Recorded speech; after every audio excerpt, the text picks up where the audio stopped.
Hello, today we are going to talk about incidence rate, and this is a follow-up from the previous lecture on the disease measures of frequency. Recapitulating from the past lecture, we talked about the cumulative incidence, and today we are going to compare that with the incidence rate. The cumulative incidence looked at the whole period of time for all the animals which were being enrolled in the study. And therefore that was a proportion. So we see that from the 4 cattle, if we get one sick, then it's 1 out of 4, or it's 25% of the herd infected. So that's the proportional concept for the cumulative incidence. Meanwhile, when we talk about the incidence rate, then we speak about the time component, and then we sum up all the periods of animals at risk during the study, or let's say the period where the animals have been disease-free, and sum them up. So there is the denominator is composed by the time itself. It's not composed by animals. So we count the cases on top of this time period, which was the whole time period at risk. So the animal time at risk. So the definition of the incidence rate, it basically measures the speed of the disease propagating into a population. And the denominator, as mentioned, is the animal time at risk. So the formula to calculate it is number of new cases of the disease that occur in a population during a particular period of time above the sum over all individuals of the length of time at risk of developing the disease of interest. So this measure, basically, it's a measure of a population base, and it's not a measure which could be interpreted at the individual level. However, as soon as an animal becomes infected, the period of time that he is supposed to contribute in the study is not counted anymore. So the whole period at risk basically is the period where the animal itself is disease-free. The properties of the incidence rate are that it can allow for competing risks, which means that animals which get sick or are affected by other diseases or die from other causes can actually contribute the time period within the study being at risk of developing the disease of interest. So that's accounting for other risks involved in, which is, on the other hand, a deficiency, let's say, of the cumulative incidence. The incidence rate in itself has an inverse time, so it can go from 0 up to the infinity, and that infinity depends by the time scale we choose to follow through. So the time could be endless if we continue counting the animals in the studies. The incidence can be calculated based on an approximate denominator or on an exact denominator. The exact denominator is the sum of all time periods where the animals are at risk, while the approximate denominator is the total number of animals at the beginning of the study, which are enrolled in the beginning of the study, plus the number of animals left at the end of the study, and then divided by 2. And this accounts that because animals goes in and out of the study, it's assumed that in average animals are removed from the study at the middle of the study period, and that's why we have them. On the other hand, incidence rates has also limitations, and one of the limitations is that it does not account or differentiate about animals which contribute only a short period of time at risk against those which may contribute for a longer period of time at risk. So it's just an averaging period. On the other hand, since this calculates only average rates over time period, it also hides temporal patterns of the disease and seasonalities which might occur during the whole study period. And then another limitation is that the same numeric quantity based on different sample sizes of populations and different study groups could give same numeric results. For example, an incidence rate of one deceased case per 100 animal weeks can be obtained following up 100 animals on average for 1 week, but the same value of one animal per 100 animal weeks could be obtained if we follow 2 animals for 100 weeks altogether. So it's the same result, but the study group changes. So that's the principle here.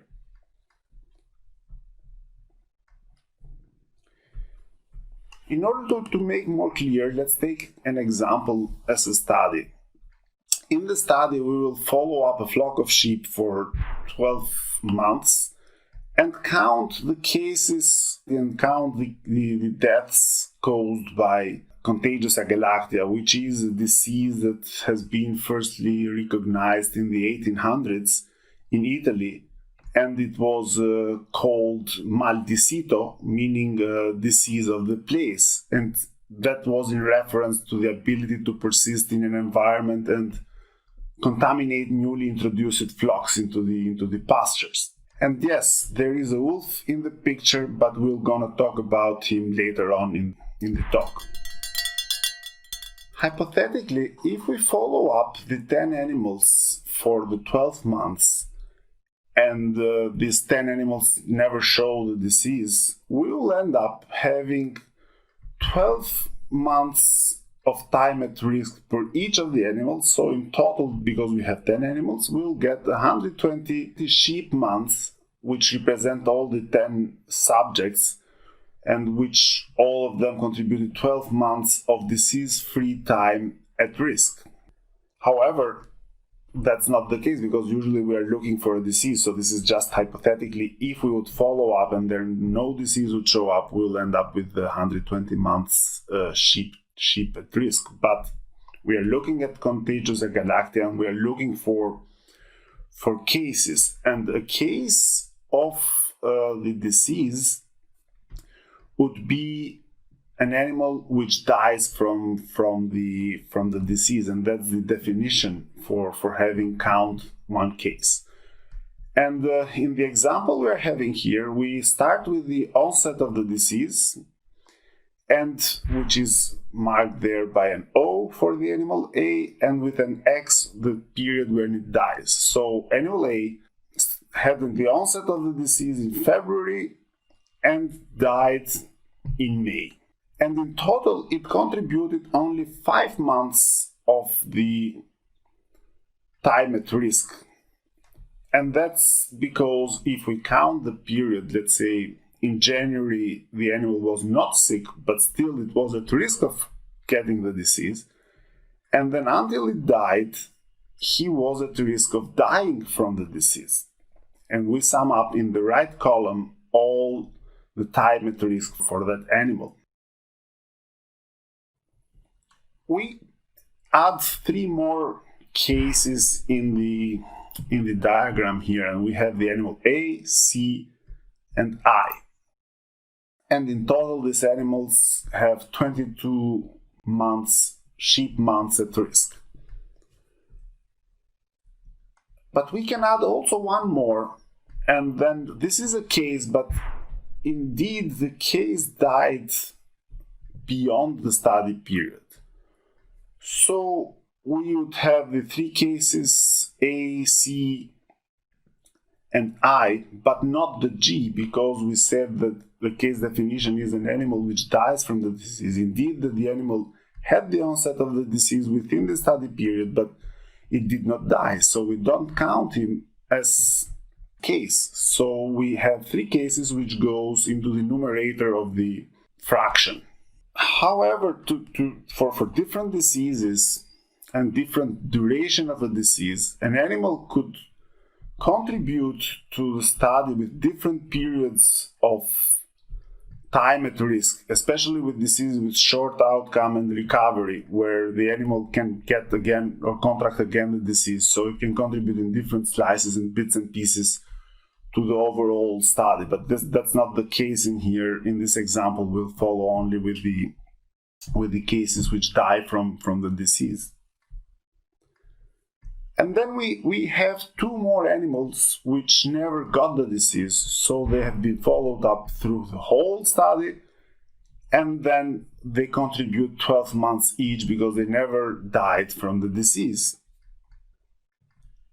Then we have one animal which was sold and one animal which was bought in and introduced into the flock. So one animal went out of the flock and then one animal comes into the flock. And that's normal life because animals goes in and goes out from the flock. And that's how we consider populations to be open. So animals migrate in and migrate out or die in from other causes and so on.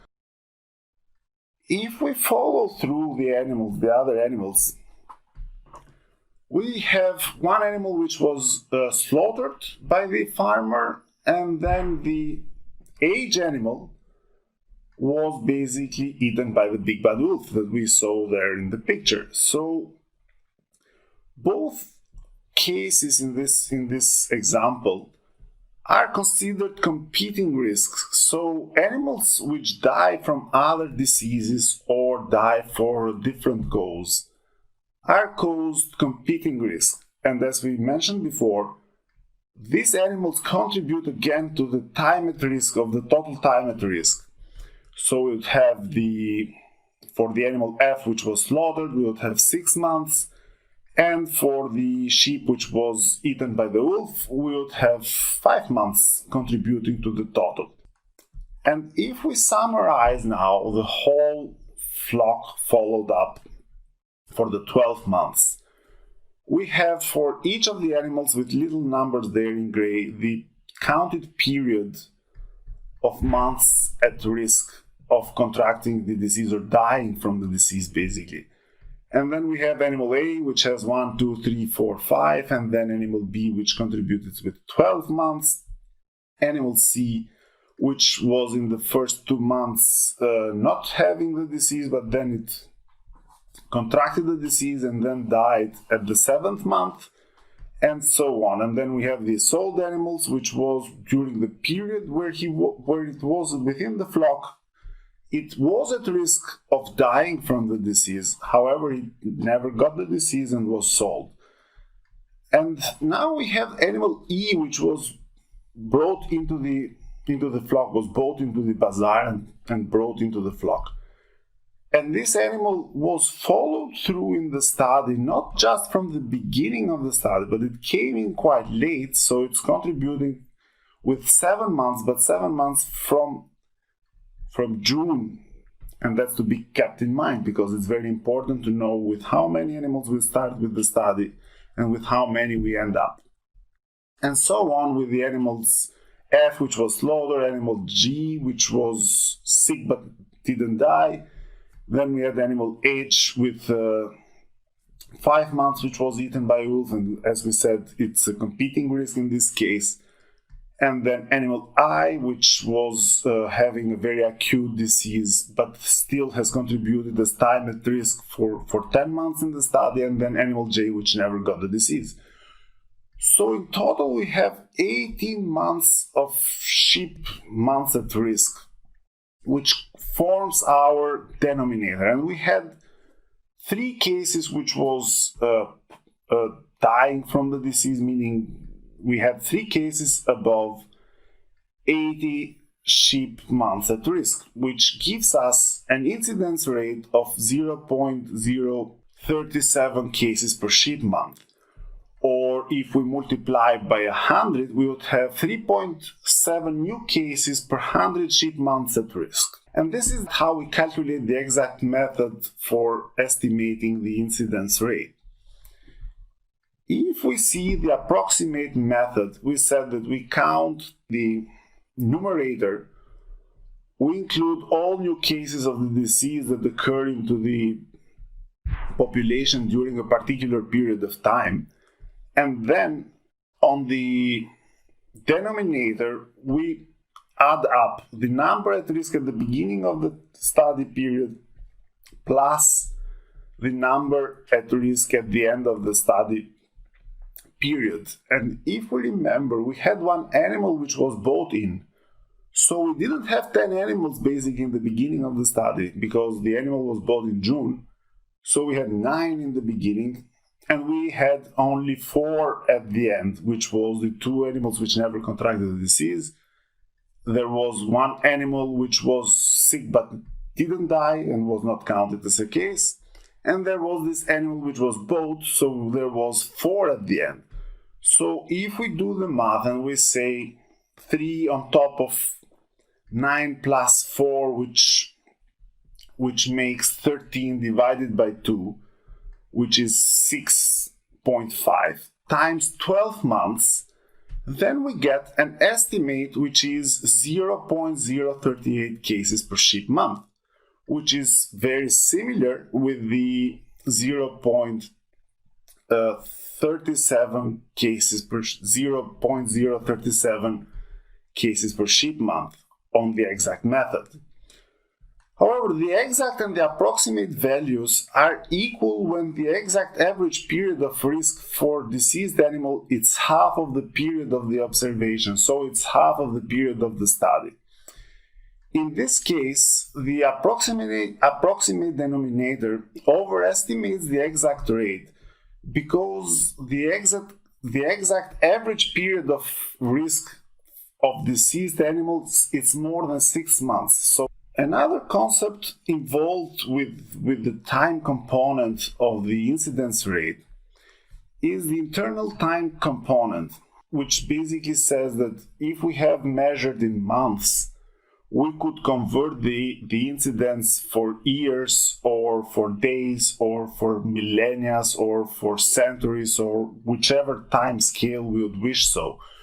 So if the incidence rate has been estimated for a month, let's say, at risk, and the rate per animal days is required to be known, then we would have the total number of days per month in average, it's let's say 30 days.4, without calculating the leap years in once in 4 years. Then we would have 0.37, which was the incidence rate, summing up 1, which is a month divided by number of days, in average number of days, and it would give us 0.0012 sheep days at risk.